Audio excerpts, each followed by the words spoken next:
नमस्कार दोस्तों, इस नई वीडियो में आप सभी का स्वागत है। दोस्तों, Bihar SSC first inter level recruitment 2014 का टाइपिंग टेस्ट एडमिट कार्ड जारी कर दिया गया है। दोस्तों, अभी तक आप अपना एडमिट कार्ड डाउनलोड करके नहीं चेक कर पाए हैं कि आपका टाइपिंग टेस्ट कब होने वाला है, कहां पर सेंटर दिया गया है, किस टाइम में आपको रिपोर्टिंग करना है, तो मेरे वीडियो में आप बने रहे। मैं बताने वाला हूं कि आप घर बैठे अपने मोबाइल से डाउनलोड करके आप चेक कर सकते हैं और जान सकते हैं कि आपका टाइपिंग टेस्ट कब होने वाला है। दोस्तों, अगर मेरे चैनल पर आप नए हैं तो चैनल को सब्सक्राइब कर लें, क्योंकि यहाँ पर जो भी जानकारी आपको दी जाती है सही और सटीक बहुत कम समय में। दोस्तों, आप अपना एडमिट कार्ड डाउनलोड करने के लिए वीडियो को डिस्क्रिप्शन में डायरेक्ट लिंक मिल जाएगा। लिंक पर क्लिक करते ही कुछ इस प्रकार से पेज ओपन होकर आपके मोबाइल स्क्रीन पर आ जाएगा। देखिए, यहाँ ऊपर में लिखा है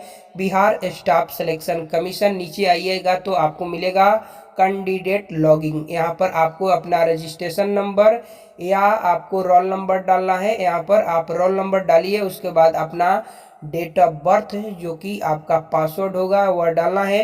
नीचे में आपको कैप्चा डालकर लॉगिन पर क्लिक करते ही आपका एडमिट कार्ड यानी हॉल टिकट डाउनलोड होकर आ जाएगा। आप चेक कर सकते हैं और जानकारी प्राप्त कर सकते हैं। दोस्तों, अगर आपको डाउनलोड करने में कोई भी दिक्कत या परेशानी हो तो आप हमें कमेंट करके जानकारी प्राप्त कर सकते हैं और अपना एडमिट कार्ड डाउनलोड कर सकते हैं। दोस्तों, अगला वीडियो में मिलते हैं किसी खास जॉब अपडेट लेकर। तब तक के लिए जय हिंद, नमस्कार।